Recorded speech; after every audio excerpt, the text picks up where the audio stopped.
Hello, wonderful people of the internet. Welcome back to another episode of Laos Labs. So, what are we doing today? The title says AI Swim Coach. That's actually what we're going to be doing. But first, we're going to take a brief detour. Not really even a detour. We're going to talk about the algorithm archive. There was a PR that was put up yesterday that I think I want to take a look at today, actually put forward by a silent tree here in chat.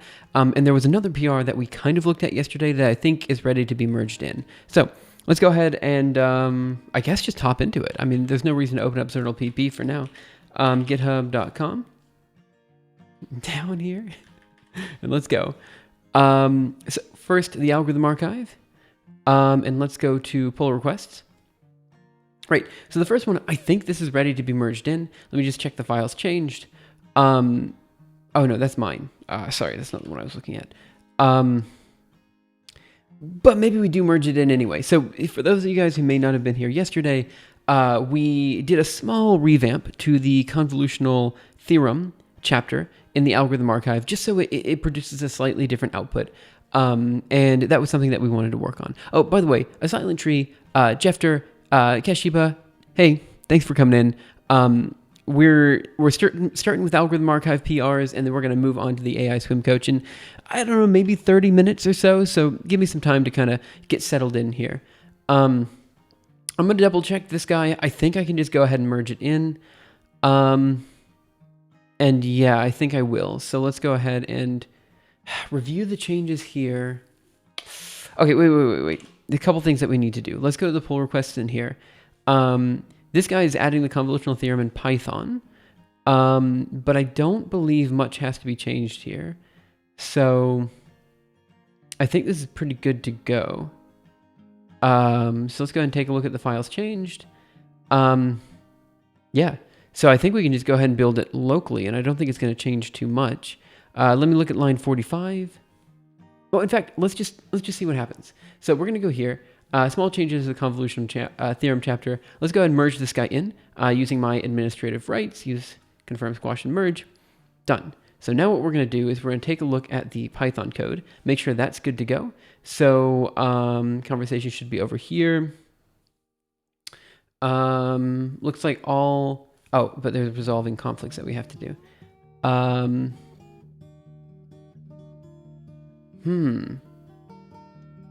Oh, I see how this is going to work. Okay, right. So we just have to remove this.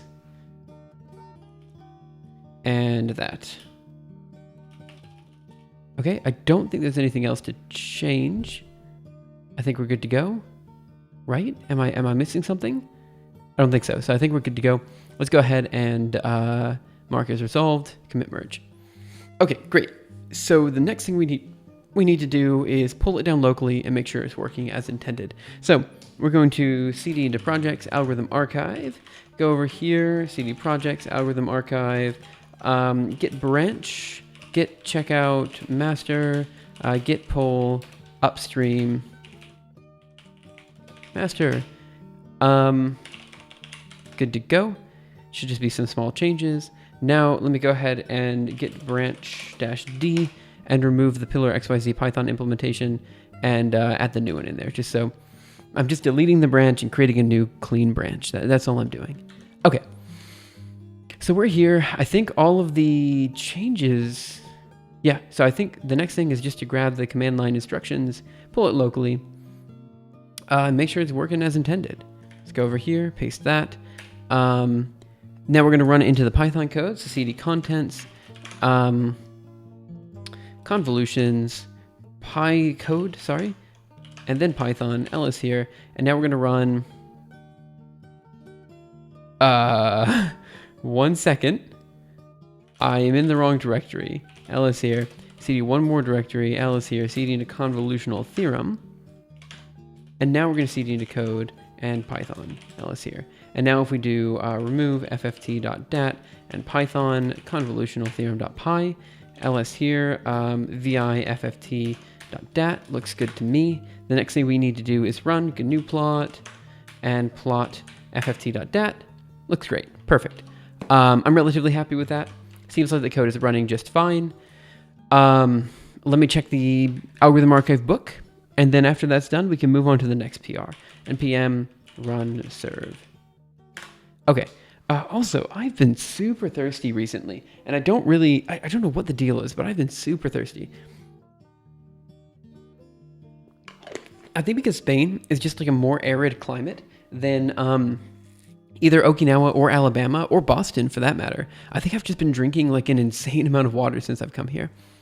I've got a couple of quick questions related to computer science education in North America. Is this a good time to ask? Don't want to interrupt the stream or your flow. Yeah, feel free to ask. Again, I'm not actually convinced I can answer the questions to any degree of... I don't know if I can answer the questions. So ask and I'll answer what I can. So let's go here to the local host. And let's go to, what am I looking for? The convolutional theorem chapter, which should be here. Change it to Python and just make sure everything's good to go. Yeah, it looks good to me. I'm happy with that.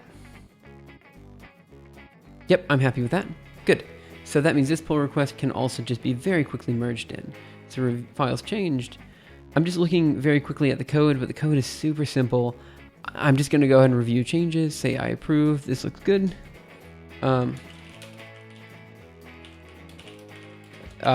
Thanks again for the work here.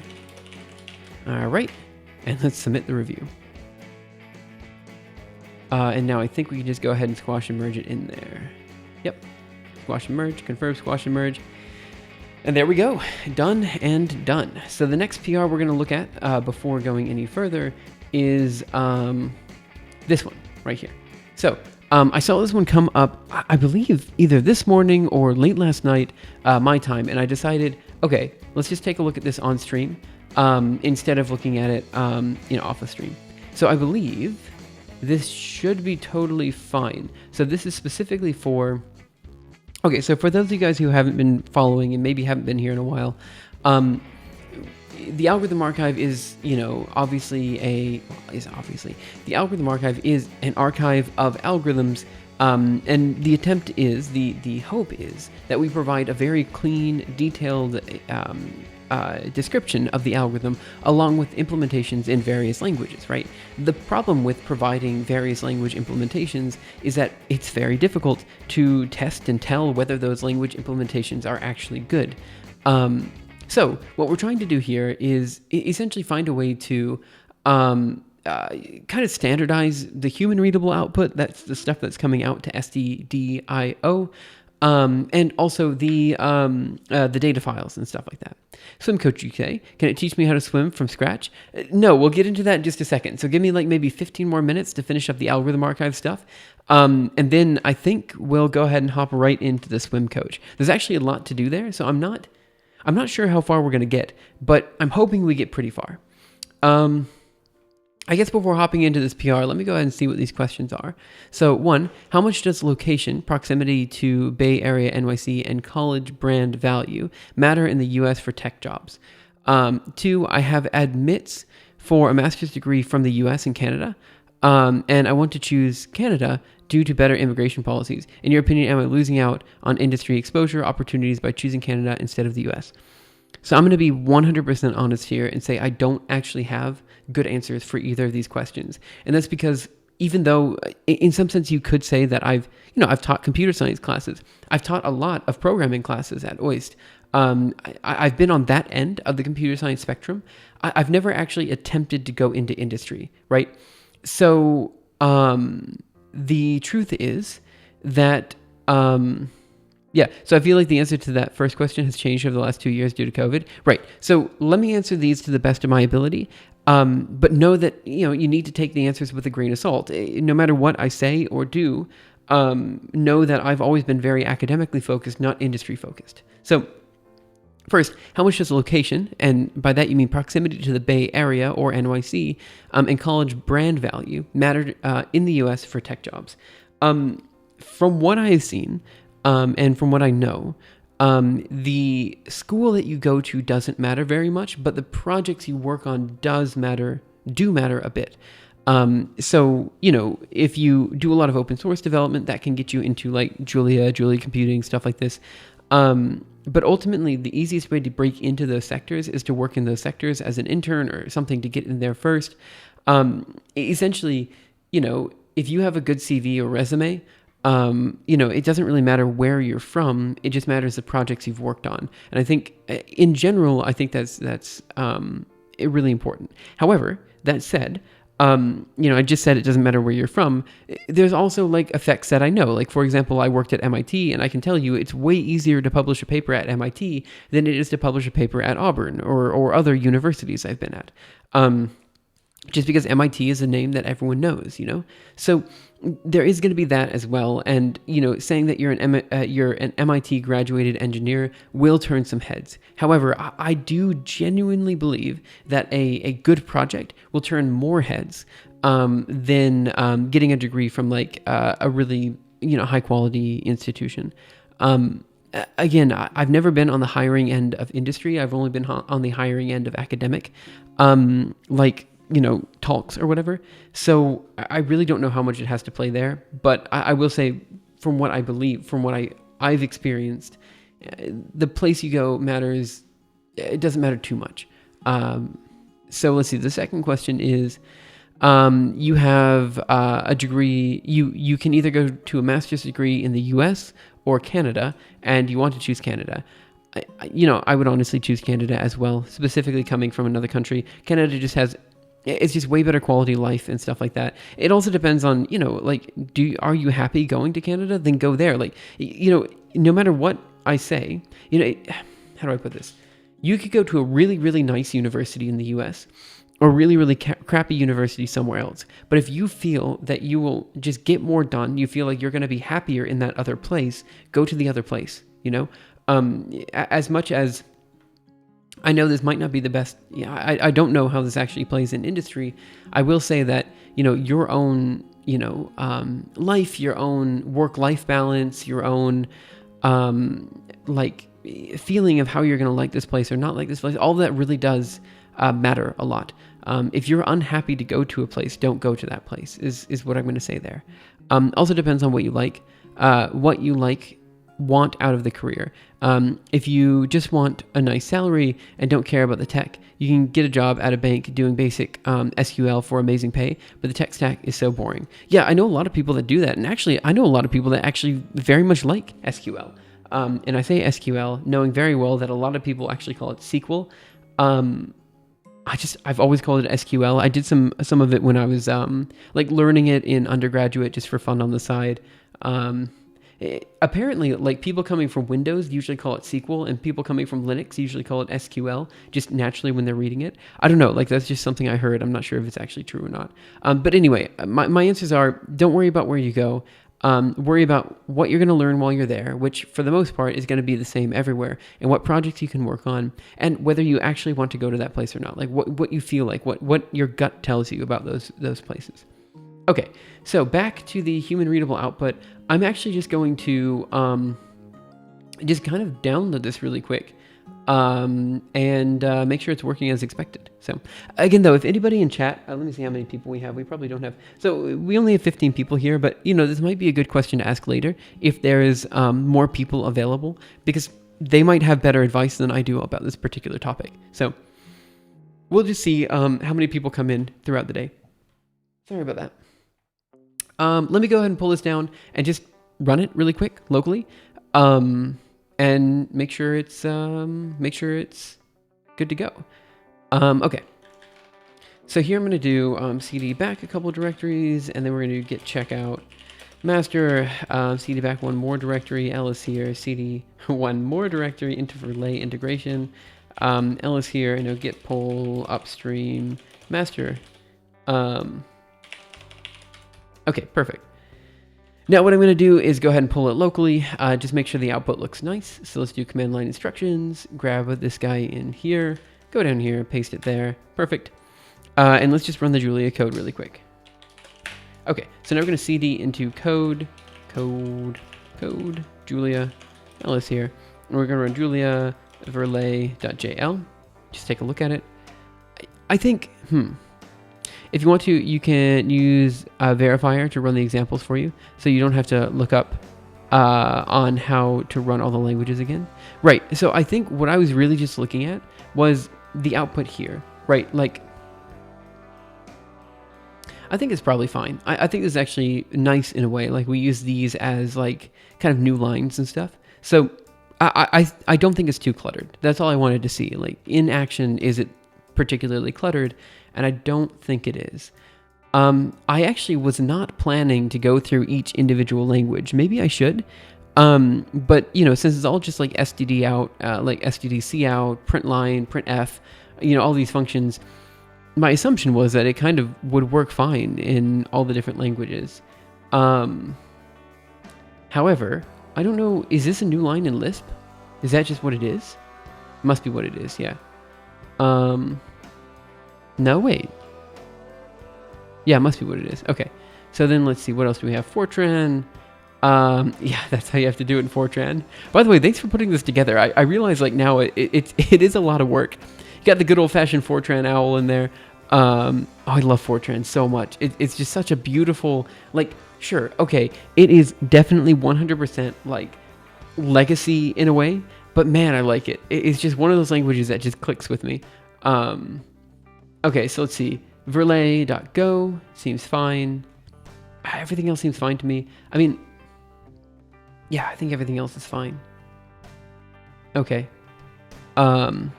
I've been reading a lot of Homestuck. Oh, what is Homestuck, actually? Me trying to find out how to print stuff in it was impossible. Yeah, that's fair. Like, you have to just know it, right? So the way it works is you write. So star is write to default. How does it work? So it's like write. The write statement will write to something, right? It either writes to a file, or it writes to std out, or it writes to something else, right? And then the next one is the style by which you're printing, right? So, if you want to print variables in a particular order, in a particular way, the second one gives you that. So basically you write to file, you write to the output, you write to something. So when you do write star, comma star, you're saying you're going to write to whatever's default, and default is usually stdio, and then in whatever way seems right. And that is usually just like printing a line, It's not the cleanest way to do it, but, it's kind of nice in a way. Homestuck is an infamous webcomic. It's been described as the internet's Ulysses, but I'd describe it more as a mix between Hitchhiker's Guide, Primer, and a very, very long. Yeah, maybe I should look up. Maybe I've seen it before, actually. I don't know. Have I? Images. Oh, no, I've never seen this before. Yeah, definitely have never seen this before. Well, maybe I have. I feel like I might have seen the main character somewhere. Let me do H. Well, let me try this on Google instead. Maybe I get better images. Search. Maybe no I. And let's do images. Yeah, I don't recognize any of these characters. Anyway, let's go ahead and do this. So I'm happy with these changes. I think I'm just double checking to make sure it all looks good. And I think it all looks fine to me. So I'm going to go ahead and wait. Ruby, yep.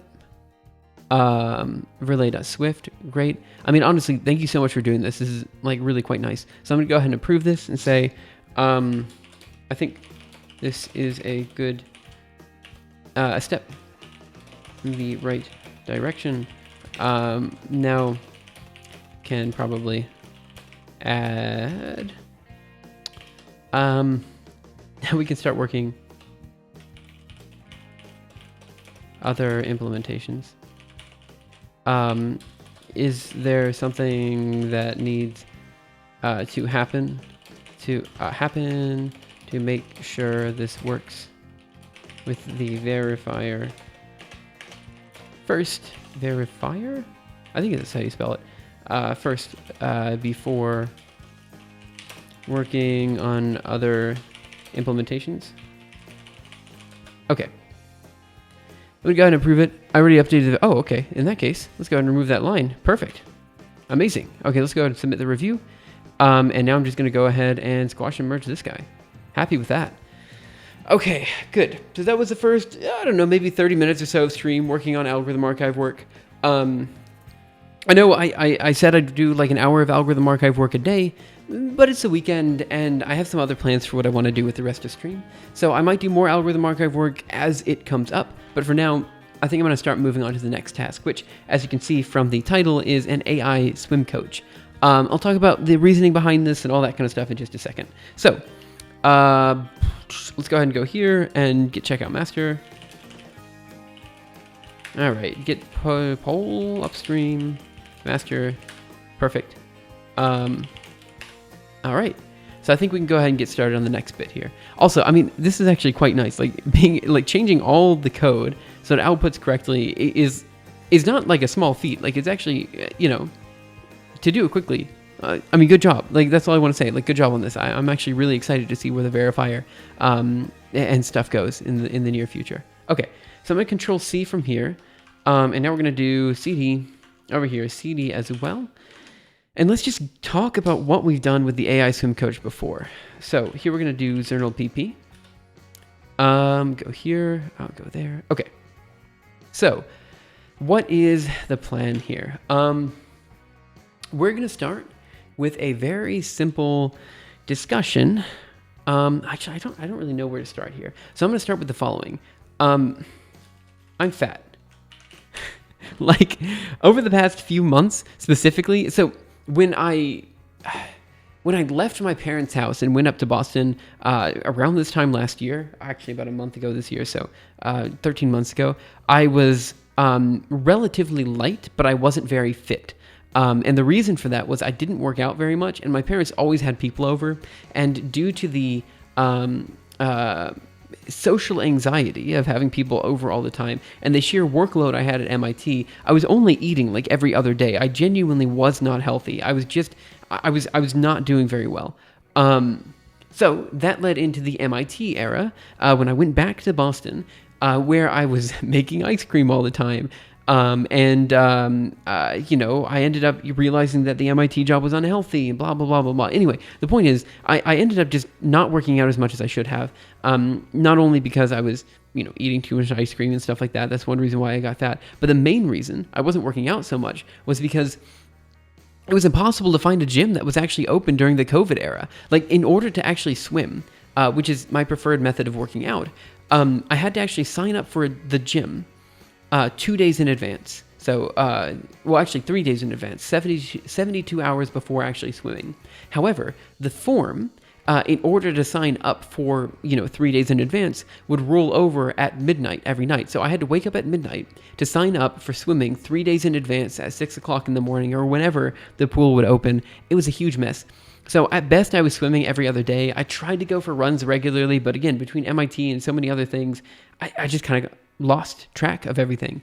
And now, as of 2021, I really haven't been swimming that much. I've been doing the best I can, but between life stuff, I haven't had time, And I used to be one of those people that said, you can always find time to work out. And truth is, I probably could have, but I just wasn't in the mental space and I couldn't find a place to work out. And now I think, starting tomorrow, I think I should finally have a pool again, which is great.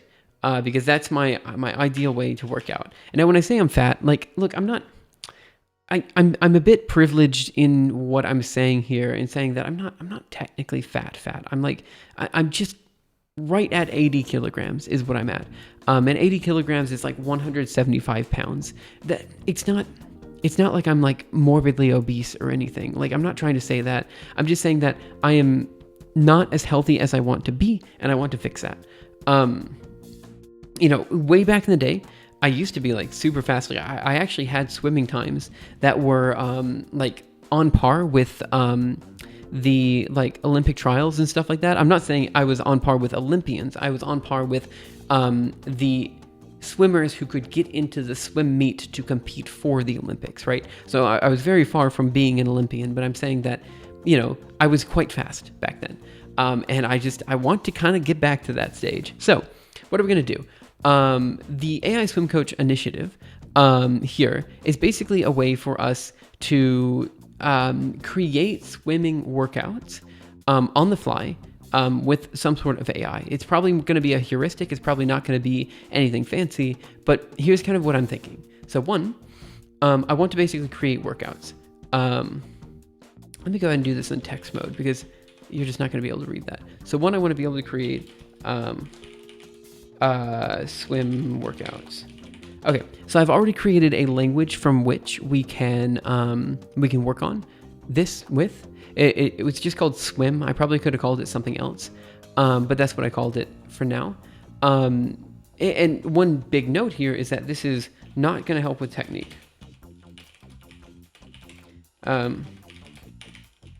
So in that way, it is, obviously deficient as a coach, and it's also not. It's not going to teach swimming. So those things are both simultaneously true. So what I want to happen is I want to use my swimming, like use my pacing and all this kind of stuff as a way to feed back into the workout, so it can give me either a more or less difficult workout the next day. That's kind of what I'm looking for here. So I want it to scale difficulty and exercises based on a number of different parameters, but basically how well I am doing with previous workouts. Okay, so this is where things might get interesting. I actually don't know how we're going to do the scale. I've thought of a bunch of different ways of maybe kind of approaching it. Some of them are using reinforcement learning, but we'll see. Kind of what I wanted to do today is figure out how to get the process started, and we'll go from there. Gibbous says maybe it's the internet's Dune, and I also don't know what Dune is. So, because I thought Dune was an internet thing.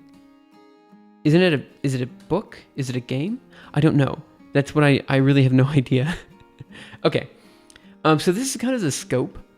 This is kind of the scope of... Ooh, okay, that does nothing. Of what I wanted to do for the AI swim coach. We already have some kind of basic stuff started here. And I kind of want to build off of that.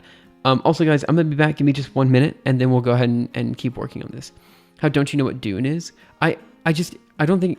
Isn't it like about Mars or something? It's a great sci-fi book. I never really liked sci-fi growing up. It just wasn't really interesting to me. It's a big deal in science fiction. Oh, I know I've heard about it a lot, but I've never been... I never read it. I've never been super interested in it, And just because... I don't know, the time in which I was into fantasy and stuff like that was junior high-ish and stuff like that.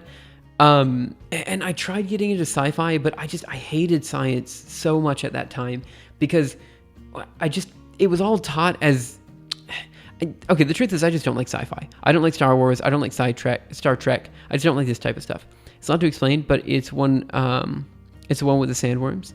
Yeah, so I don't know what sandworms are, and I don't know what spice is either. But what I'm going to say is that, I just never really liked science fiction because it always took, interesting concepts, which would be, scientific concepts, and it kind of made it into some weird, magic system. I don't know, I never really found a science fiction book that I liked growing up, and so I never really got into the genre. I'm not saying it's a bad genre, it's just that it never really clicked with me.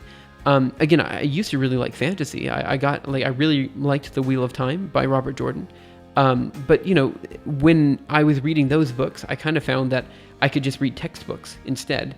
And textbooks were kind of more enjoyable than most of the science fiction that I was reading. So I kind of just ended up reading textbooks instead, or research papers or things that I enjoyed a bit more. So that's why, as much as I know I'm a nerd, I know I'm a really bad nerd in that I don't understand half the pop culture references that nerds are supposed to get, And, is it a nerd? Is it a geek? I really don't even know that either. But yeah, sorry. I don't mean to ramble too much about this. I should probably stop. Anyway, I'm going to be back in just 1 minute, and then we'll get started on the AI swim coach and try to figure out how we're going to get it done. So give me just a second. I'll be right back.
Have you seen Microsoft's new paper, Zero to Infinity, about training really big neural networks with modest hardware? No, I have not. Let's take a look at it. Let's see what we've got here. Over here, open, paste. Zero Infinity, breaking the GPU memory wall for extreme scale deep learning. Okay, so I'm not so interested in deep learning, but I'm quite interested in what they're talking about with GPU memory wall. In the last 3 years, the largest dense deep learning models have grown over 1,000 times to reach hundreds of billions of parameters, while the GPU memory has only grown by 5 times. Therefore, the growth in the model scale has been supported primarily through system innovations that allow large models to fit in the aggregate GPU memory of multiple GPUs. However, we are getting close to the GPU memory wall, and it requires 800 NVIDIA V100 GPUs just to fit a trillion parameter model for training. And such clusters are simply out of reach for most data scientists. In addition, training models at that scale requires complex combinations of parallelism techniques, and that puts a big burden on the data scientists to refactor their model. Change the scene. Oh, I'm so sorry. You're totally right. I'm on the wrong scene here, and I do apologize for that. My bad. I didn't realize that. But I think you can still hear me, right? I went on the scene where you could hear me, but it was just a black box. Anyway, my bad. In this paper, we present Zero to Infinity, a novel heterogeneous system technology that leverages GPU, CPU, and NVMe memory to allow for unprecedented model scale on limited resources without requiring model code refactoring. What does that mean? At the same time, it achieves excellent training through throughput and scalability, unencumbered by the limited CPU or NVMe bandwidth. Zero to Infinity can fit models with tens and even hundreds of trillions of parameters for training on current generation GPU clusters. It can be used to fine-tune trillion parameter models on a single NVIDIA DGX2 node, making large models more accessible. In terms of training, throughput, and scalability, it sustains over 25 petaflops on 512 NVIDIA V100 GPUs. While also demonstrating superlinear scalability, and open source implementation is here. Interesting. Okay, sorry about that. I just put the wrong scene up. Okay, I am interested in this. Let's take a look at its GitHub from a bunch of different perspectives. It's Python. It must be Python front end with CUDA back end. Seems fine. Or like CUDA and C++, kind of multiple. What I'm interested in is how it says it has how it's going to enable you, this grand speed up without any type of like refactoring. That's what's interesting here. So it means you can take existing C++ code and just kind of slap this on top of it. I don't really know what that's saying. I think this is something that we can look at later, specifically if we have like a break in the other stuff. But it's a very interesting paper. Like, thanks for bringing it to my attention. Let's go ahead and delete all this stuff. Okay, so two little, niggling things to bring up here. The first is actually talking about science fiction. I feel like I didn't mean to, but I kind of like threw all of the people who are into that kind of stuff under the bus. Like, if you read between the lines, it kind of sounds that way. That wasn't what I meant to say. Like, obviously, people like what they want to like. I just was trying to justify the fact. A lot of times when people talk to me, they assume that I have an understanding of like Star Wars, Star Trek, Dune, whatever. They think I understand this stuff, and I really don't. Like, it's stuff that I was never really into when I was a kid. And so a lot of times I find myself having to justify that by saying things like, I was just interested in other things or all this kind of stuff growing up. So I just want to say that I do apologize. I didn't mean to like sound like, all this stuff is useless. I hate it all. It's not true. It just wasn't my jam growing up. Like, I was more into, swimming in textbooks than I was into, like any type of movie or anything like that. I liked writing, but I didn't very much like reading. I don't know. It was kind of a weird setup. Okay. So, let's go ahead and see where we're at with the Swim AI right now and where we can go from there. So, let me go to github.com. I think I should have a few different things for swimming available. So here we have my Leo swim directory. I think what I'm going to do is I'm going to refactor this into a swim.jl directory. So I'm going to make it exclusively Julia code. Also, what did Lucas do here? It definitely did not come across as insulting or dismissive of sci-fi and its fans. Right. I'm kind of sensitive to that kind of stuff. So let's go ahead and do master. Okay. So what I'm going to do, what did they contribute? I don't remember any of this. Okay. So let's go ahead and I'm going to modify this to make it a Julia package is what I'm going to do. So we already have like initial sets here, like medley.swim, as kind of like an idea of how one might imagine this code. So essentially what I'm looking for here is I'm looking for some sort of Julia code base to provide some sort of metaprogramming, some sort of swimming metaprogramming language. That's what I'm looking for. So we already have, I think, something that fits for the swimming metaprogramming. I'm going to have to, think about it a bit more as to how this works. But I think we have that kind of under wraps. So the next thing we need to do is figure out, what exactly we need for the AI part of this. Like how do we make it so we can, use existing, AI infrastructure, maybe with Julia, maybe we use flux.jl for this. I'm really not quite sure because quite frankly, I know next to nothing about AI. Genuinely nothing. I know how a neural network works. I've written neural networks before, but outside of that, I never really used PyTorch or TensorFlow or Flux.jl. I just haven't used these packages, so I don't really know how they work. So in some sense, maybe this should be a chance for me to learn how to use these packages. And then later we can come back and add like machine learning to the algorithm archive when I have a better understanding of what's actually happening underneath. I don't know. It's just stuff to kind of think about. So,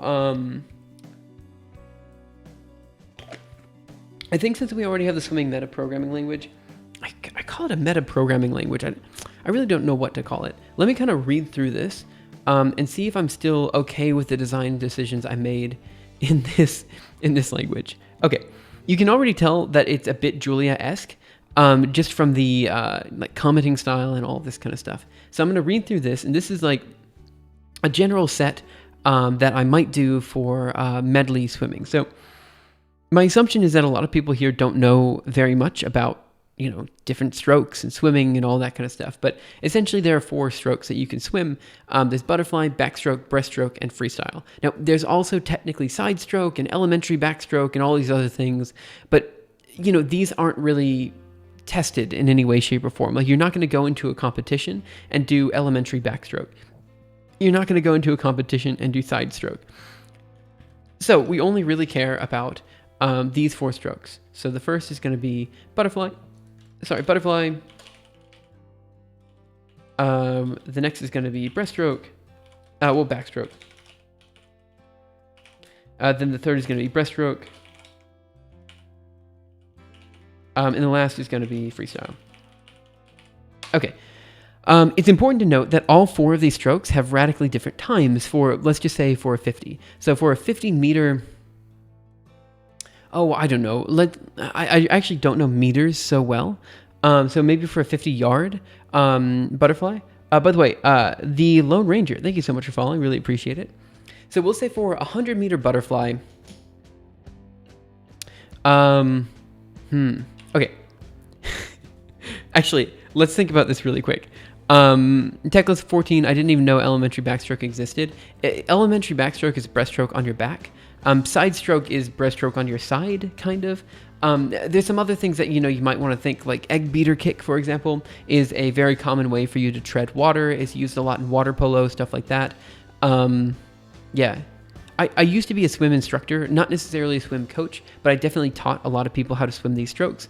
I know a lot of really good drills in order to teach people how to do it, which is why, I'm comfortable in saying that we don't necessarily need, or at least for my purposes, I don't really need this AI swim coach to teach me how to swim. I already know how to swim. I used to teach swimming. I have relatively good technique. Is it the best technique ever? No, but it's good enough, right? So the other things to maybe consider here are starts and turns. Now, Depending on what you're building into, like let's say you're building into a medley swim. So what is a medley? So a medley is a combination of all 4 strokes put together. So butterfly, backstroke, breaststroke, and freestyle. In this case, you have specific turns between butterfly and backstroke and breaststroke and freestyle. Of these turns, the only one that really matters is the back to breast turn. Reason being that turn actually has a bunch of weird things that you do with it. In fact, let me just go ahead and talk about that. Back to breast turn. Oh man, the crossover turn drives me nuts. It's next to insane to actually figure. Okay, let's do back to breast turn. Here, let's just watch a video. I want to see one about I am back to breast turn transitions. Let's make that quiet. I don't care so much about the ads. I'm hoping to just see swimming. Maybe here? One second, I'm trying to find the appropriate video. Anyway, this is butterfly to backstroke. He goes down a little bit deeper than I would have thought, but that's fine. And then oh, never mind. It's just butterfly to backstroke again. Okay, I'm not really sure what I'm watching. So let me try to find, okay, let's look at the different types of turns here. I don't know why it doesn't matter so much. I'm just kind of rambling now, but there are basically 3 different turns that you can do. There is the bucket turn, swimming, and let's just find that. It should be here. And so here, let me make it full screen. You see the swimmer coming in over here, and what you'll see is right when they hit the wall there, what they're going to do is they're going to bring everything to the side. Oh, that was a suicide turn. That wasn't a bucket turn. What is this guy doing? He's teaching you the wrong thing. That was not a bucket turn. Oh no, don't give me that, man. You're teaching things something incorrectly. I'm not for that. Anyway, the point is, this turn's actually quite difficult to do correctly. And it's something that you have to you have to train for, right? Which is why it's really important to actually have turns as something that our meta programming language considers, right? You have to have some time to consider these turns because it is one of those parts of the race that you just gotta work on. It's really difficult. You have to work on it.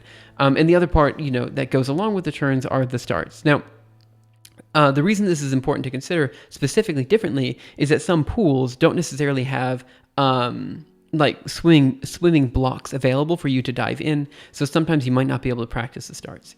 Okay, so other things to consider. Again, all 4 of these strokes have kind of different speeds at which you can complete them. So for like 100 freestyle, for 100 butterfly, I think on average I can do 100 butterfly in 59 seconds.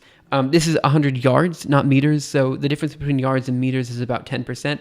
So in principle, this would mean that you can just multiply all of these by 1.1 to get the meters. Okay, so 59 seconds for about 100 butterflies sounds about right. My backstroke is really slow, so I'm at about 105 for this, which is actually roughly... Wait a minute, no, I'm off here. This is like 54. That was my best time. I think this is out... Actually, this one beat 59. Oh, I don't remember. This guy never quite broke a minute. I think I was at 103. And then for freestyle, I think I got down to 50. No, I think this was at 57. I don't remember my actual times here. It's been a long time. But I think I dropped this down to 50. I don't remember. I really don't remember. They were in the 50s. I have no idea. Let's go ahead and take a look at the world records.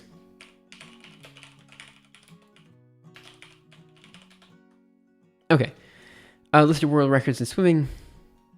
Okay, so my point here is that you have 100 freestyle, and the world record here is 46 seconds 91 for meters. You have 100 breaststroke. The world record is 56.88. 100 butterfly is 50 seconds, and then 100 backstroke here is 51 seconds. So my point here is saying that the AI swim coach needs to consider a couple different things here as well in terms of intervals for each, in terms of intervals, it needs to consider that, freestyle is faster than breaststroke, all this kind of stuff. So let me check to see what the code here actually does, because I have a feeling it doesn't really consider intervals well at all. No, it doesn't. It really doesn't. Okay. So I need to revise our metaprogramming language here so it actually does consider intervals. And we need to think about a way in which we can actually display those intervals for people to see, relatively easily. So let me kind of explain what I was intending to do with this particular workout and what I was hoping to achieve with the programming language. And then we can think about where to go from there. So this set is meant for general purpose development of all 4 strokes. So you see here at 0 difficulty, it's just 1,000 freestyle, which isn't great, but that's what it is. At 1 difficulty, we have 100 butterfly, 100 backstroke, 100 breaststroke, and then 1,200 freestyle. For 2,000 meters, it's 200 butterfly, 200 back, 200 breaststroke, and then 1,400 freestyle. I actually, if I were to do this again, I probably would modify this workout so it's not as freestyle heavy. But anyway, that's neither here nor there. But essentially, the point is that it has a difficulty scale from 0 to 10, where you go from 1,000 meters, which is the easiest of the workouts, to almost 10,000 meters, which is the hardest of the workouts available here. The point was to have this workout kind of, within a 2-hour block of time. So you have 2 hours to do the swim. And the hope was that you could do one of these difficulty levels within those 2 hours. So that's why 1,000 meter freestyle is not necessarily I think anyone, well, not anyone, but a lot of people could relatively easily do 1,000 freestyle in 2 hours, is what I would imagine. But I don't know. Okay. So this set is composed of 4 subsets. We have the build set, the bookend set, the IM set, and the distance set. So the set for the medley here, so I have this definition of a set, which is kind of like the definition for a function here, has, first of all, setting the iteration number. So this is all stuff that the user doesn't need to see, right? But this is all like setting how many builds do you have. And it just says if your scale is greater than 0, your scale is less than 4. You have iterations of 1. If it's greater than 4 but less than 9, you have 2. And if it's equal to 9 or greater than 9, so either 9 or actually just 10, you have 3 iterations for the builds. And then you have bookend iterations, and it's 1, 2, 3. And then you have IM iterations. And basically the idea here is that if you have a more difficult workout, you're going to increase the number of sets or something that you're going to work on, right? So let's think about how we can actually modulate this difficulty here. So let's do journal, new page before. There's a general question on, what exactly would users want to see in an AI swim coach? Who's fat? I'm fat. I'm fatter than I normally am is the answer to that. I need to slim down. And also in general, I just need to be more just active in terms of what I do and stuff like that. Again, we had the Swole Laos program, and I'm actually going to start incorporating that again tomorrow in my live streams. But also, we're just, we got a lot of stuff. I don't know. I'm interested in kind of this intersection between fitness and programming. I don't think there's much of an intersection there, but there is some intersection. So let me try to think about what we can actually do for this project. I was hoping to get a lot done today, but I've got a feeling we're not going to get too much done. Also, maybe this is something I just work on my own instead of working on it so much here on stream. I'm noticing that we don't have too many viewers online right now, which means probably people just aren't particularly interested in the AI swim coach idea, which is, fine. It doesn't matter too much to me. But yeah, part of the reason of having an AI coach instead of just creating my own workouts is so that I could turn it into a YouTube video or something like that. And I think the fact that I am, I'm at the lowest level of fitness I've ever been in my life right now. The fact that that's true means that I could probably get a pretty good before and after photo of before the AI swim coach and after the AI swim coach. So I think it could turn into a pretty interesting video. But also, I know full and well that my last workout video did not go very well at all. People did not like that video. Some people did, but people just didn't click on it. People didn't like that so much. So in some sense, I've got a feeling that this particular topic is not one that's going to get me any, it's just not going to get anyone excited, Not a bad idea. What's the plan though? We collect data and train something. Right, so the plan is to basically train myself and have myself as the training data. So for the next 3 months or so, I would say, The plan is that this can create swim workouts. It's not going to help with swimming technique. It's not going to teach you swimming. I used to be a swim instructor, so those are fine. But the idea is that it scales the difficulty and changes exercise based on how well I'm doing with previous workouts. And the overall plan of like, what people want from this. So what is the cost function here? The cost function would be kind of like, the times at which you're getting, right? So I want to take my freestyle from, 1 minute 05 down to, 1 minute or something. And so that would be very easy to look at in about a month. I think crossover between computer science, math, AI, and workout stuff is pretty small, right? But that's just a guess. Well, there's actually a lot of interesting things that you can do, right? Like, for example, I was genuinely thinking about like putting a pathfinding algorithm, not pathfinding. Well, it is kind of pathfinding, right? But basically, changing my jogging routine so that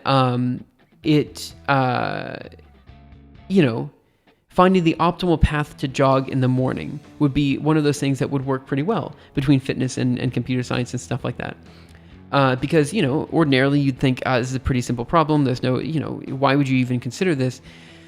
But, you have to imagine that at every crossing, right? So as you run on a block, you're going to hit a crossing. And the question is, do you pass the crossing or you turn right or left? And the answer is you want to avoid as many lights as possible so you can keep running for as long as possible, right? So finding the appropriate jogging route is actually quite difficult because you have to figure out the appropriate way to run around such that you're avoiding the maximum number of lights. You avoid traffic so that you can run as fast as possible, all this kind of stuff. Let's see. There's that really not a bad looking project. Maybe using heart rate to understand the condition of the body without can be helpful and add even more useful data. People will like it, I'm sure. Yeah, the other thing I was thinking, as far as like the fitness intersection between fitness and computer science, I actually have the idea of a heartbeat-based programming language, like an esoteric language that works exclusively off of your heartbeat. I have that kind of figured out, and I thought it'd be pretty cool. Yeah. As per workout can be helpful, right? So I don't know if I necessarily want to add heartbeat in there or not. So, right, so this is my question. So what would people actually want out of this? So the first thing I could imagine people wanting is to improve their times on particular strokes. But another thing that I could imagine people wanting here would be like some sort of general fitness. Right? So this would be where the heartbeat would be, or the heart rate monitor would actually be quite nice. Well, actually, it'd be quite nice for a number of different reasons. There's so many things to consider when you're creating a swimming routine. I actually don't know. I thought I had this all sussed out, but I apparently didn't. So I'm going to have to like go back to the drawing board for some of this. But right, so for improving times on particular strokes, that's relatively easy. All you have to do is take the times you currently have, take current times, and compare after a certain amount of time working with this routine. Okay, so one big caveat there is that if you're like doing a particular routine for, a relatively long amount of time, or any amount of time, how much time do you need before measuring? Right, okay, so how do I say this? You work out one day, you're sore the next day, so clearly your time is going to be slower, right? So what you need is some sort of general rest period before measuring again, in which case, what is the AI going to do? Like between session and session. So it has to create one workout, then it's going to create another workout, right? But how does it know if that workout's good or not? And I don't actually know. So maybe that's where the heart rate comes in, right? Just understanding why you get better for X at swimming is very interesting in my opinion. More data equals more analysis equals more visualizations, more interesting. Yeah, I think there's some of that too. There's some of that too. So maybe I should get a heart rate monitor and we should go from there. Let me actually take a step back here. I think maybe I'm gonna just go back to my notebook and think about this project a bit more. And come back to it when I have a better plan. Because right now, I don't know what the AI is going to do between one workout and the next workout, right? Like what is actually going to happen from point A to point B? From a YouTube perspective, I would love to see videos that's like, here's my AI swim coach. Or even better, like winning a competition with my AI swim coach. Like, let's say I can go to some swimming competitions either here or in the US, and perform quite well after being coached by this AI for a few months, right? That might be quite cool. So I think what I need to do is I need to take a step back, and I just need to look at this and think about what actually I need for the meta programming language. And then once I figure that out, and I use that for about a week to make sure the language is actually consistent and useful for what I want it to be, then I can come back and figure out how the AI comes to play. So that's, I think, what I'm going to try to do this week. I'm going to just try to figure out what the optimal, language is to express what I want. And then once I figure out that language, I then can come back and put the AI on there. So yeah, I think that's what I'll do. Yeah, that's what I'll do. Which means, what kind of language is that? I didn't get that part. Yeah, so right now I've got like this kind of weird pseudo language here that kind of describes what a workout is. So for example, you have a particular set here, which is just for, I equals 0 to the bookend iterations. For j is equal to 0 to 4, you're going to swim, which is going to be your IM of j minus 1. So this means whatever iteration you're on, you're going to do, like, for example, if j is equal to 0, then you're going to do IM of minus 1, which means you're going to do freestyle, 25 easy. Then you're going to do IM of j, so that's butterfly, 50 easy. And then IM of j minus 1, which is going to be butterfly again, easy, right? So the idea is butterfly, free, butterfly, and that's how you do a bookend, right?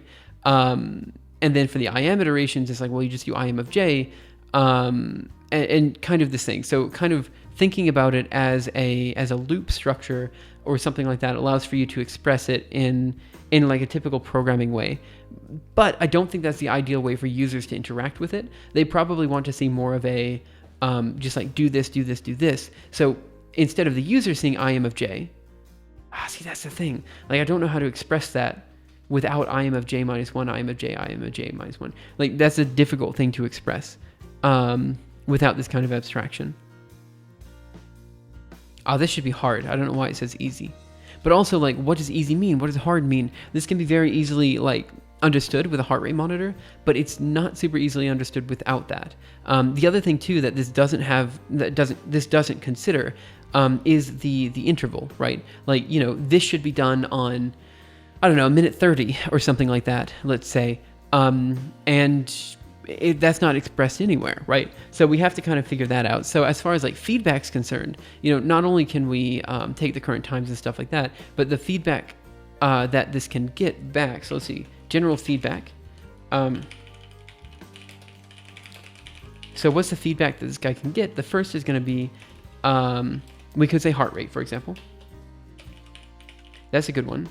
The next would be, intervals. Did you hit them? Once faster, slower were you? 1 second. That's a good question. And the last one is, the timing. Large scale measurements. Well, long scale measurements. Is long scale, is that a word? Measurements of times.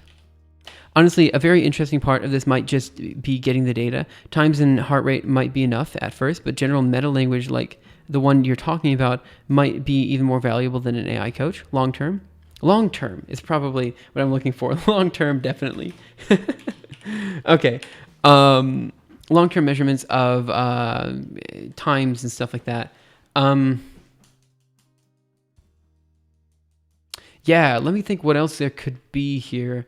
But I think in general, you can set the difficulty based exclusively on intervals. I don't know if we need heart rate, but if you have the intervals, you can actually decide. How fast or like how much you should be improving things for the next time and all this. Yeah. But I do need to take a step back and just write some stuff in a notebook and try to figure out how things go from like point A to point B. And maybe I do that here, actually. Maybe let's just think about it here. Okay, let's just do it. So let's do journal. I'm already on a new page. Okay. So what does this language actually need to express? One, it needs to be able to express different types of sets. I want to set up a chat with the PhD student I mentioned earlier. Oh, yeah, I remember now. Yeah, the PhD student that you said yesterday, or 2 days ago, and the PhD student was working on general reproducibility of code and stuff like that. Yeah, well, could you have them send me an email? That'd actually be the ideal way. I'm best to communicate via like email or maybe Discord chats or something like that. That would be ideal if you could. Okay, so what was I going to say here? We need to figure out... 1 second, sorry. What was I saying? I really need to think about this. So what does the meta language need to express? That's the question. So 1, it needs to be able to express different types of sets. 1 second. Of sets. 2, it needs to be able to express intervals. Sure, where's the best mail or Discord username? So you should just be able to go on Discord. Here. Let me just go ahead and create the invite. Right, copy, open this up and edit. Well, actually, let me change this really quick. So we're gonna, come on. So we're gonna edit the invite link so that there is no limit, and it just never expires. That's totally fine. All right, come on. Generate a new link, copy that. Now open it up and edit so I can put it into the terminal. Paste here. So that link will bring you to Discord, and then it's just... That link will bring you to Discord, and then you can just send me a message from there. The email is just going to be this one in here. 1 second. jrs.schloss@gmail.com. Should be fine. Yeah. Okay. Yeah, so Discord I think would be the easiest way for me too, but I don't know, so we'll see. But either of those will work okay. So, what does the language need to express? 1, it needs to express different types of sets, and we'll talk about what those different types of sets are. So, A, for example, is just distance sets. But it also needs to be able to describe... Oh, I should probably just use tab, shouldn't I? So, A is going to be distance sets. B, we'll say builds. These are just ideas of things that can happen. C is going to be... we'll say bookends, for example. The next one, D, is going to be kick sets. I'm just putting a bunch of ideas here for things that you would typically do in a workout. And then maybe some other things like resistance training, all this kind of stuff, like maybe resistance. Maybe we consider that. I mean, in general, I like the idea of just assuming that the people who are using this AI only have access to like kickboards, and that's about it. But maybe we do assume that they can do other things as well. Okay. So distance sets, builds, bookends, kick sets. We also, of course, as mentioned earlier, we specifically need to look at starts and turns. And we need a way to feed back on those starts and turns, which I'm not actually sure. Maybe we don't need the feedback on the starts and turns. I'm not really sure. I mean, we can find a way to make that work. What else is there? So we have different types of sets. So we have distance sets. That's just like 100 butterfly. Oh, and then of course we have drills. Which is going to be FG. All right, and the question is, what kind of drills? There's so many different drills that we could possibly have them do. So this is why I'm not sure if we want, like, yeah, I'm not sure if we want all the drills on an interval or not. These are things that we might. So like, okay, what is a drill? So for example, you could imagine. Hey Prutz, how are you? You could imagine like one drill is just like body dolphin or something. It's not a great drill, but it's just like literally butterfly without the arms or something. Well, that's going to be quite slow. Whereas if you do, 2 pulls, 1 breath, whatever that one is, 1 breath, 2 pulls. I don't remember what that drill is called. Well, that one's going to be quite quick. So you can imagine that having a different interval. So what we might need to do is create a list of all possible drills that people can do and times at which you would expect people to do those drills and kind of tweak it a bit, right? So I think maybe that's what we should do there. There's going to be a lot of just feedback that we need from me doing it, figuring out what the times would be, all that kind of stuff. Okay, what else does the metaprogrammer... So these intervals need to be decided. 1 second. Come on. should be decided based on what type of set using.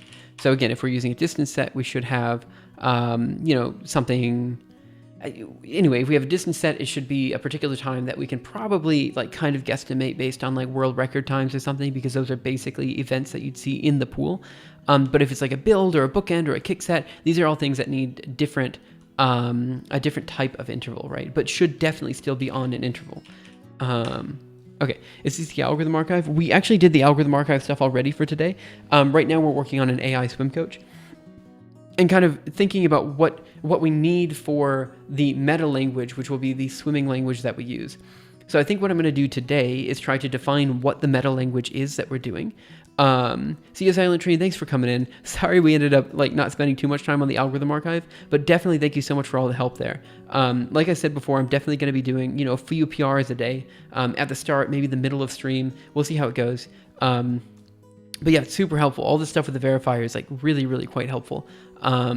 Okay, so for those of you guys who may be coming in, I know I've been quite scattered here and there, and I'm not really sure how to explain what I'm doing, but essentially what I'm trying to do is think of a way in order to create an AI swim coach. This means this is composed of two different things. One is a meta language to give swimmers such that they can read it and they can understand what they're supposed to do in this workout. And the other thing is the AI part of this, which we'll get to later, where we need to figure out based on different feedback, like, are you hitting the intervals? What was your heart rate during this, event? How fast are you, how are you improving your times? All this kind of stuff. All of that kind of stuff, needs to be fed into the AI to give us a new set, right? So that's kind of, the stuff that I'm thinking about. So for today, I think we're going to try to kind of sort of figure out what we want to do for one here, or try to figure out what we want to do for this part of the problem, like try to figure out how to express what we want to express in this meta language. And then coming back later, maybe next week or something, we'll spend more of our time trying to figure out what we want for the AI.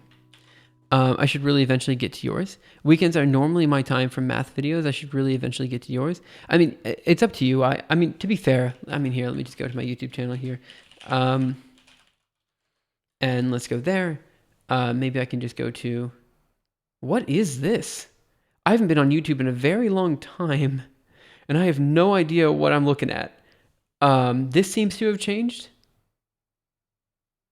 Okay. Well, I think I just go to my channel like normal, right? Yeah. Okay. Just joined. This seems like an interesting project. Hey, thanks for coming in. So let me go ahead and take a look at the videos. It's actually, yeah, I don't know. Like, as far as my videos are concerned, I need to put videos out more frequently. I don't know.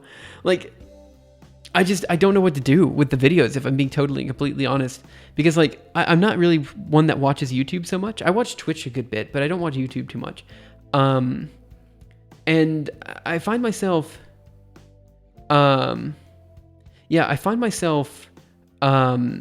not sure whether I should be putting out more frequent videos or less frequent videos. Remember the 3 blue 1 brown call for videos? They now start to show up. Okay. Well, I will say the following. I've spent literally the past 2 months on that, like doing nothing but that. Like all of my free time has been spent on the Summer of Math Exposition, like for the past 2 months. In fact, as of Friday, that was like the big project that I was able to free myself from, so I can finally start working on other things. So if you want a playlist of all those videos, I think you can just go to, what happens if here it is, Summer of Math Exposition here. So here's a playlist of all the videos for that. It's kind of roughly ordered based on how they did in the peer review. But a lot of them are quite good.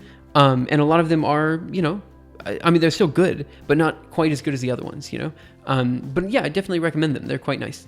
Yeah, I had to watch all of these, all of them, not all of them, but a lot of them, because I was one of the primary judges. So, and in addition, I was the one that was running the peer review for that competition. It was a mess.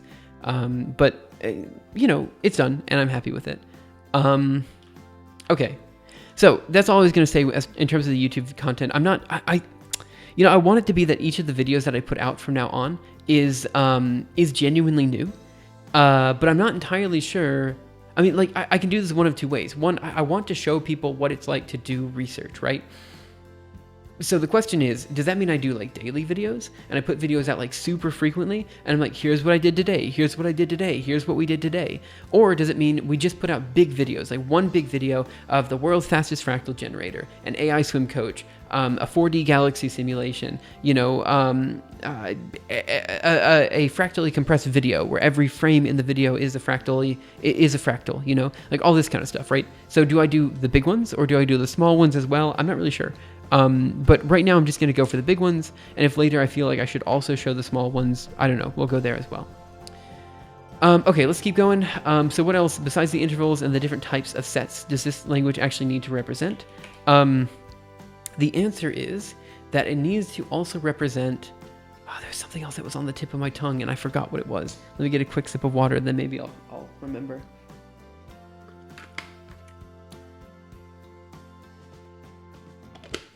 Okay, so we have the different types of sets, for which we probably just need a repository of like all the different types of drills that we could do, all the different types of exercises that we can work with, all this kind of stuff. Right, the user's availability. And the reason this is important is, not necessarily, look, the assumption is if you're doing this workout, you should have like some sort of schedule that allows for you to go to a pool somewhat regularly, right? So going every day might still not be possible for people depending on where they live. Let's see, maybe consider actual duration. People normally are able to get through 10 to 20 minutes comfortably, right? Yeah, so that the truth is with all of my videos, I mean I'll put it up again. With all of my videos, your channel, they're all like definitely under 10 minutes.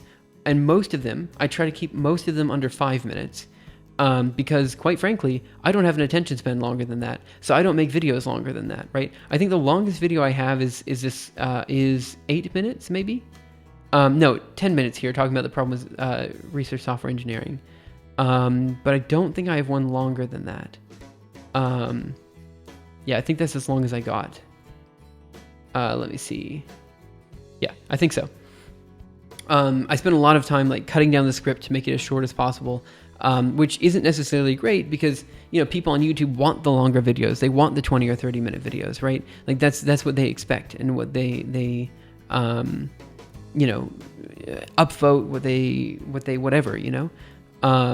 But I hate watching videos like that. Like, I think I just put out a tweet the other day, like, my problem with the YouTube videos nowadays is that if you're watching a 20-minute video, you're probably only going to get like 30 seconds of actually useful content in that entire video. And it really it drives me nuts. It's why I don't watch the anything on the platform anymore. Because like, why are you giving me a 20-minute video when I could understand the whole thing in a TikTok, right? Like, what's the point in that? I don't know. And one of the key problems with specifically educational content on YouTube is that you have to start from a somewhat general audience, and quite frankly, I'm not a general audience. So like, there's a whole bunch of buildup that needs to like happen from point A to point B, and I don't know, like, it's just I don't want to do any of that. I'd rather just read a paper. Like, at least reading a paper on the like. If you give me a video on a topic or a paper on the topic, I'm always going to do the paper because the paper is, first of all, a more engaging medium, but second of all, is more likely to give me actual useful information. And that's really important to me. Like, being able to come into something and like being able to like, walk in a room and know I'm going to be able to learn something is really important because like, in a YouTube video, like, I don't know, like I'm very unlikely to learn something from a video. This is what annoys me about education as a whole. Paper is more engaging medium. Oh yeah, definitely. Like there's no way you can possibly convince me that a video is more engaging than no, a video is 100% less engaging than a paper. That's what I'm trying to say. A paper is the most engaging medium I can possibly consider. Like, I don't know how else to explain that other than saying that, like, I spend all my time reading papers and I love it. Like, it's super fun. It's super engaging because you can guarantee that every paper that you're reading is fundamentally new. Sure, okay, maybe sometimes you're reading like a master's thesis or something like that, and it's not as new as other things. But the thing is, you're going to learn something from that paper, and it's going to be something cool that you didn't know before. Whereas a YouTube video or any video that I've ever seen, any lecture I've ever been in, probably there's only like a little kernel of useful information in the entire thing. So it's kind of not important, right? I mean, like, why are you wasting your time with a medium that's not going to teach you anything, right? You're more likely to get into a topic with a video than a paper because it's lower effort. Okay, but this is personal preference, right? Like, there's a lot of personal preference here. And for me, you're right. There's also, like, no matter, this is the thing. Like, I'm trying to say that it is definitely personal preference, right? For me, videos are super hard to get into. Like, I can't get into them. Twitch streams are different because you have Twitch chat and you can just chat with people and stuff like that. So this makes it more engaging inherently. But YouTube videos are like the least engaging medium you can possibly create. I've never watched a video and been like, wow, I'm super glad I wasted my time on that. Like, that's never happened. Which is again why I try to make my videos such that you watch them and you are happy at the end. Like, I don't want them to sit too long. I want it to be like, hey, this is the thing. If you want more information, go to the algorithm archive. If that's why I make my videos in this way. Because the hope is that they are engaging and they are exciting.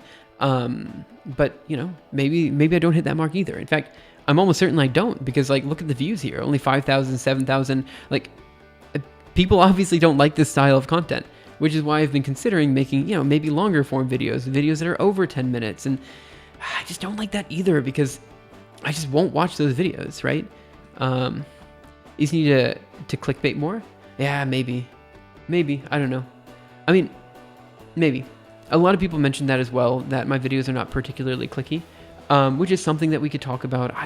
But this is the thing, right? Like, the main problem is that I'm not someone that really learns or uses YouTube to any effective, like, I'm not good with YouTube. I don't like YouTube that much. So in some sense, why am I making YouTube videos, Like, it's that type of thing. But on the other hand, I know people get stuff from the videos. They tell me, like, hey, your video on affine transformations really helped me understand the topic in a way other videos hadn't. The algorithm archive article for this really worked well with that. Like, all of this is super helpful, right? This is a niche too. You should not expect millions of views. Fair enough, except I do have millions of views, right? Like, let's go to sort by most popular, right? So I have, 3.9 million on understanding 4D the Tesseract. I've got 400,000 on eigenvectors, 300,000 on determinants, Monte Carlo, impossible lenses. Like, I get pretty good views on some of the videos.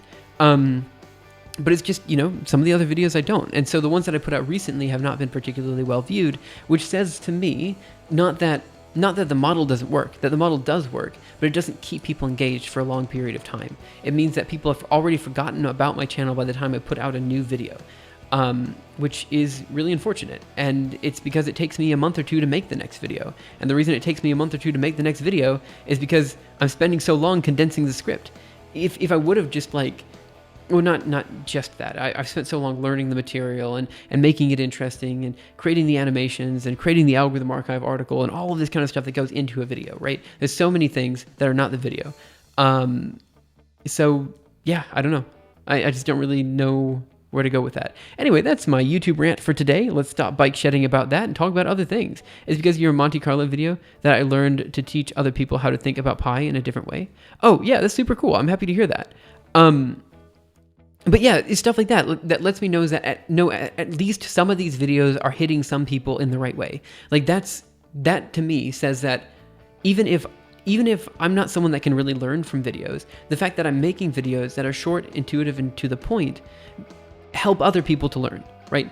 I don't know if that made any sense, but the point was that, like, even if I'm not the audience here, I still want to make the videos because I know it's useful for other people, right? And that's kind of the way that I'm seeing it right now, which is why maybe I do need somewhat longer videos, right? I don't know.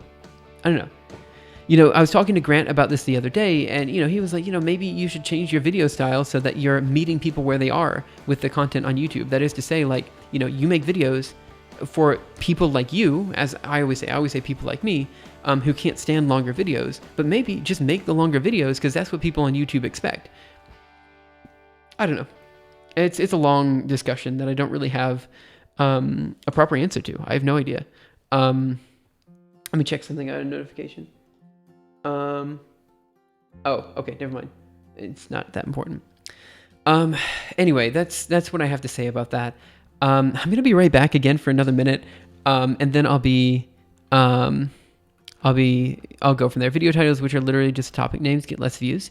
Well, right. So that's the other problem, right? Like I don't see thumbnails. So that's one big problem. Like when you go to YouTube here, like, you know, my eyes don't go to the images, they go to here. So like I don't look at these images to click. Like of course all these images are kind of absolute garbage. The only one I'd click on here is State of Linux Gaming, because I don't know how my recommends got this way. It's probably because I'm just not on YouTube very often, and I just came from Okinawa to Spain. So like I'm somewhere in between like weird Japanese anime and then like I don't know what's going on here. But the point is that like of these, the only one that I click on is this one because it says Linux in the title.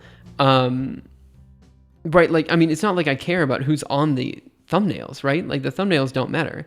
So for that reason, I kind of make it so that I don't know, like I have such a weird opinion on YouTube because I don't watch it very frequently, so I don't know what's actually useful, and what people actually care about, you know? So I don't know, I just don't know. That's my big problem with it. Anyway, I'm gonna be right back. Give me 1 minute, and then we'll keep working on the Swim AI.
Okay, back. Sorry about that. Arclus, thank you so much for following. Really appreciate it. Sorry, I just hit the microphone.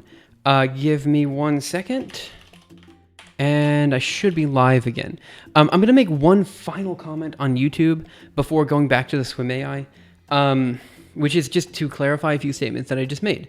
Because again, I feel like anytime I talk about YouTube, know that I'm very biased, either against it or for it, depending on who I'm talking to, because it's a very big part of my life and it's a very big part of what I do, right? And I think because it's such a big part of my life, I'm very biased against watching videos because it's like, it's the same thing with like books and stuff. Like I used to write a lot of books, but I didn't used to read a lot of books. In the same way I make videos, but I don't watch videos, right? There's something different about creating something versus consuming something, right? And so probably because I make videos, I'm also very unlikely to watch videos because I kind of, you know, like, it's just not something that, you know, I don't know. What I'm trying to say is that I'm biased against certain forms of YouTube content because I feel like, I feel like there's not much to learn from that medium. And so to reiterate a point that I made before, the reason I love research papers more than any other form of educational content, more than any other form of really, you know, leisure, is because with a paper, it's something fundamentally new and it has a very high information density. And I really like that. I love having a high information density. I love knowing going into something that I'm going to learn something new coming out of it. And I just can't remember the last YouTube video I've watched. And admittedly, like I claimed before, I haven't really been on YouTube that much, but I can't remember the last YouTube video I've watched where I've come out of it thinking, wow, that was a video I definitely want to see again, or that's a video I learned something that I had no idea about before. And it's just because that's just the nature of science communication, right? If you're kind of on the boundary of human knowledge, it's very difficult to be surprised by something that's not on that boundary, right? And so that's kind of where I'm coming from, right? So for the videos coming forward, I do still want to have these kind of short, intuitive videos, like, Monte Carlo, affine transformations, things like this. But I also want to show that, there's a lot more to research than just learning things. There's also the discovering of something new, which is why, again, I wanted to make it so my future videos are things that people haven't seen and definitely won't see anywhere else, right? And I think there's something really important about that as well. So that's why, the videos I have been putting up, or I have been thinking about recently are like the world's fastest fractal simulator or world's fastest fractal generator. I don't think that's actually going to generate too many clicks, but I think it's interesting and shows where we're going, which will be like a video that's entirely all fractals. So like becoming a fractal or something like that, where every image in the video is itself a fractal, On the other hand, a lot of papers are just, train of thought of the author, not intended to be used as a clear explanations. Well, actually, I'm interested. What do you mean by that? I mean, papers obviously have to go through some form of peer review. And obviously it does depend on the journal. Some journals have a less rigorous peer review process. And some papers are less impactful than others, so they aren't really necessarily useful. But in general, when you read a paper, or when I read a paper, I get a lot out of it, right? Like I can't remember. I mean, there have been a few papers I've read, and I've come out of it thinking that, this is kind of maybe a waste of time. But most of the papers I read are generally useful. Like it's like YouTube, at least the YouTube videos I've seen, I get like a 0.5% chance of YouTube videos being useful. Meanwhile, I have probably like an 85% chance of papers being useful. Oh my gosh. Let me edit this. You guys know what I'm trying to say. I can't type right now. Being of YouTube of chance. Is kind of what I mean. I mean, papers do not often list the prerequisites, let alone explain them. Yeah, but that's kind of fine because that's how you learn, right? Like, I mean, or how I learn anyway. Like I can't learn if someone gives me a narrative from point A to point B. So here's point A, and here's point B, right? I mean, like, screw it. Don't give me point A and point B. That's not going to help me in any way, shape, or form. What I want you to do is I want you to give me point B. Oh, I'm doing a very bad job of this. I want you to give me point B and let me figure out how to get there from wherever I'm actually at, right?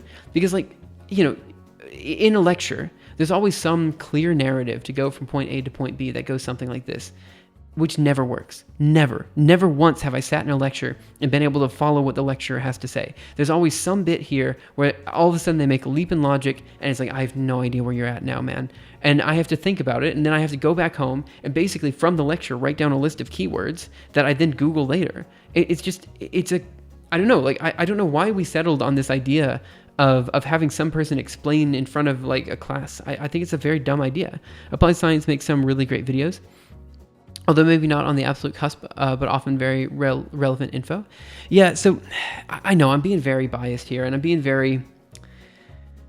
making bad arguments, and I'm not necessarily making them on purpose. I'm somewhat playing devil's advocate here, and I know I should stop badgering people about this, right? I should stop being the guy who's like, oh, YouTube sucks, I hate it so much. It's just that it's always super frustrating coming into a class or coming into or watching a bunch of other, people who make YouTube videos. Because, like, if you're trying to learn something, right? Or if I'm trying to learn something, it's super frustrating when people are like, oh, just watch this video. I'm like, no, I can't learn anything from a video. You can't give me a video and expect me to learn something. Give me a paper, give me a textbook, give me literally anything else that allows for me to learn at my own pace. Video content to me is the lowest form of educational content because I just can't learn from it. Now, of course, it's very much for me. It's not true for anyone else. Most people I know learn super well from videos. It's why lectures are popular. But for me in particular, it just doesn't work. you know? Like he made one running AC current while etching silicon, and there's some pretty recent papers on the topic. Yeah, you aren't going to learn it, but maybe you're introduced to it. There's that too, right? So that's why I was thinking maybe my videos shouldn't, there should be some videos out there that are like, hey, here's a quick intuitive description of the topic. But I think what Chester said here is really important. I think the videos should be clicky. It shouldn't be, oh, here's how you understand everything, but it should be, here's why you should learn it, right? And as long as the videos give people the motivation to learn it, and we have the algorithm archive to teach all of the topics, I believe that's the optimal way to do it. A lot is the same for me, especially lectures. I cannot stand YouTube courses now. I think that's true for a lot of people. I guess, look, I'm either preaching to the choir or I'm making enemies here with this discussion. My point is, I'm recognizing that my YouTube content being primarily educational is not doing me any favors because I don't necessarily learn in the way that other people learn. So if I'm putting out an educational video on YouTube, quite frankly, there will be some people that learn from it. But who I'm really helping with those videos are the ones who are frantically Google searching, what's an affine transformation? What is Monte Carlo? What is this? What is that? At 1 o'clock in the morning, right? They're trying to figure this thing out. And giving a short, quick 2-minute discussion, introduction to the topic is exactly what they want. However, people coming from YouTube don't want that. People coming from YouTube want more longer form videos that kind of dig deeper into topics. And for me, that doesn't work. So what I do is I have a short video with a long in-depth discussion in the algorithm archive, which I think works fine. So what I'm going to try to do is shift it. So the videos still have these short ones that people are looking for, but they're also not longer form, but medium form videos, kind of describing how everything plays together into a unique story that people haven't seen before, right? For me, videos are like, hey, this is interesting. I'll look it up and dig deeper into it. Right. This is exactly what I think as well. Videos are like, there's something to be said about the 3 blue 1 browns in the world. I got a couple follows there this minute. Visin, Harara, and also Ken WZW. Thank you guys so much for following. But there's something to be said about 3 blue 1 browns, right? This style of video had never been done before, and it works super well. And there's something to be said about a lot of the videos in the Summer Math Exposition. I told you, I've watched hundreds of those videos because I was one of the primary judges. And I can say, without a shadow of a doubt, that this content will work for a lot of people. Does it work for me? No, but no video content works for me. So I know I'm super biased there. And of course, there's a reason I still make YouTube videos, because I know this content works for some people, even if it doesn't necessarily work for me. And that's kind of how I feel. I feel like, as long as these videos are helping people, I'll keep making them. The moment they stop helping people is the moment I try to find another place to put the videos, or I try to find another way to express myself in this way, You know what to dig deeper into right now. Otherwise, you would need to read the whole textbook Wikipedia article category to realize what is important in the field. Right, there's that. And this is why, like, for example, with papers, review articles are absolutely essential. Like, I spend a lot of time reading review papers, review articles, because they're fun. I enjoy them. They give you a good overview of the topic. And the beautiful thing about text that is not true for video, that is not true for lectures, is that, again, let's put our A up here and our B over here. If you're going from point A to point B in a lecture or in a video, sure, you can scrub through the video, but for the most part, it's a linear path, right? But the nice thing about text is, let's say you already know this part of the discussion, you already know this part of the methodology, you can just skip it and move up here to where things are now relevant, where things are now exciting for you again, because it's stuff you haven't seen, right? And there's something nice about how you can just skip through it and you can just move to the parts that are actually useful for you. All of this is quite nice about text. That's harder to do in video form, which is again why I do short videos. Anyway, I'm rambling so much now, and I do apologize for that. I'm just unintentionally passionate about this topic, and I don't know, I just want to talk about it. I always want to talk about YouTube theory with people, because it's just something that there's so many different opinions about what constitutes good educational content, what is pedagogically sound. There's so many questions, and there are so many people with so many different answers, because everyone learns differently. And you could argue that maybe 90% of people learn a particular way, but I can guarantee you that I don't learn that way. Like, I learn super well from papers. It works super well for me. So, when people ask, what's the number one way to get into research? How do I learn this topic for research? I'm always like, just read the papers, man. Like, that's how you do it. But I recognize that doesn't work for everyone, So I don't know. Anyway, I'm super biased here. Let's go ahead and remove the biases from this conversation and move back to the AI swim coach. I'm so sorry, guys. Anytime I get into this topic, I just ramble and shout about it, and I shouldn't. I really should learn not to get into this topic on stream. That's true after a certain point in your learning. You just want to ditch videos and a lot of textbooks too, and go for the max value. Right, that's true as well. I don't remember the last time I've actually read a textbook, because at some point I just moved on to papers and I never looked back. I love reading papers. I've actually really, since junior high, or I say junior high, but since second year or first year high school, I have been reading papers regularly and I really enjoy it. And I'm super glad and privileged to be able to say that, I was able to do that, right? Like, it's something that a lot of people didn't have the opportunity to do. And I was happy to be able to do it because, a couple of papers, a review article and a few papers that go along with it, in my mind, were easier to understand than any of the textbooks that I had to read. Okay, I'm being super rambly now. I need to just stop rambling and move on to the topic at hand, which again is the AI swim coach. Let me explain what we're doing here for those who may not have been here or maybe haven't been watching for the past few minutes. Okay, here's what we're doing. I've introduced this topic a few times, but it's kind of not particularly clear. We are trying to create a language. What does it mean to have an AI swim coach? So there are two parts of this. One, what does the swimmer do? And the second question is, how do we decide one? So, what does the swimmer do? In order to give a swimmer a workout, you need to have some sort of language to provide that workout in. And two, how do we decide one? Well, we have to have some sort of AI or some sort of way in order to describe, in order to basically transpile into the swimming language. Is that what I'm looking for here? I don't know. So today we've talked about a bunch of different things that we need our language to understand. So, we've talked about what the language needs to improve itself and, what people could be using the language for. And we said, they might be trying to improve times on particular strokes. They might just generally want to be more fit. And we also need to take into account feedback for particular workouts and stuff. And so now we're trying to think about what the swimming language needs to express. We know it needs to express different types of sets, and we know it needs to express intervals, which is the amount of time you have between each set. And then also it needs to somehow need to take into account the user's availability. If you only have an hour every other day to swim, it needs to take that in mind, keep that in mind. So what does that mean? So I think this means we need a list of all possible,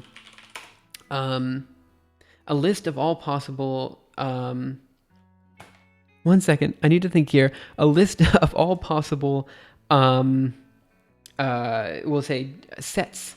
So this will mean everything from above. So all of this stuff. So distance sets, builds, bookends, kick sets, all this kind of stuff. And then two, we need to have some sort of clock that allows for us to understand timing and stuff like that. So we need some sort of way to express Monday, Tuesday, Wednesday, Thursday, Friday. So basically a calendar system. And wouldn't you know it, we already have something like that already available with Swoleos. So let's go to github.com and let's go to Swoleos, because actually I think we can learn something from that. Swoleos. I actually might, now that I think about it, what we might do is we might actually just create a new directory in here for swim workouts, right? So we might do a swoleos.swim directory here, because it already has the ability to, one second. Oh, I don't know what happened there. It already has the ability to change between different exercises. So I might actually just have a bunch of swim exercises available here as well, and modify Swoleo so it can just create the workout on the fly there. Not a bad idea. That's actually a pretty good idea. Okay. So in that case then, we might be able to leverage existing tools in Swoleos, which would allow for us to cycle through different exercises and provide an interval as a difficulty scale. Oh, I need to think about this. I need to think about this a lot. But we're getting there. We're getting there somehow. So what I'm going to do now, I've been streaming for like an hour and 45 minutes. It's not a super long stream, but it's long enough to kind of get the ideas down on paper. And what I'm going to do is I'm going to take a step back, write down everything I can think of for this in a notebook, and come back and try to think about the way in which I want to express this. And then next time, which will hopefully be next weekend, the next time we talk about the swimming AI and stuff, I'll come back and I will hopefully have used the language that I'm trying to come up with for a full week of swimming workouts. And then that language will be kind of sort of sussed out. And then once we have that language sussed out, I can then start implementing the AI bits to this. But I really do need a second to think about how I'm going to create that language. The best way to do that is just to essentially like use it for a week and see what happens. And so I think there isn't much we can do until we get that step done. Yeah, that's where I think I'm going to leave it. So, that's it for now. I think I'm just going to go ahead and close without rating anybody, just because, well, the only one live that I would normally rate is Lana Lux, and I've rated her for the past 2 days in a row. So I think I'm just going to call it here. I'll be back tomorrow to work on fractal flame methods and stuff like that. I'm really happy with the discussion we had today, even though it was a bit bogged down with the YouTube discussion and some other things. But hey, we got somewhere. I think we have an idea of what we're going to do. And coming back next week, we should be able to kind of suss out what we need for the AI bits of this. So that's good. No, it's not on you. It's not on you at all. I obviously had a lot to talk about there as well. So thanks again, guys, and I will see you guys next time for the next episode of Simuleos. I will hopefully add in the Swoleos workout routine to my daily life tomorrow again as well. So expect me to take like a 5-minute break every hour to do a quick exercise. But yeah, I think we're getting there. So thanks again, guys, for coming in. Have a wonderful day, night, afternoon, morning, evening, whatever time it happens to be your time. I'll see you guys around next time for the next episode of Simuleos, which will be tomorrow. Hopefully it'll be a long stream, and we'll just be able to knock out some fractal flame stuff. Thanks again, and I'll see you next time. Bye, guys.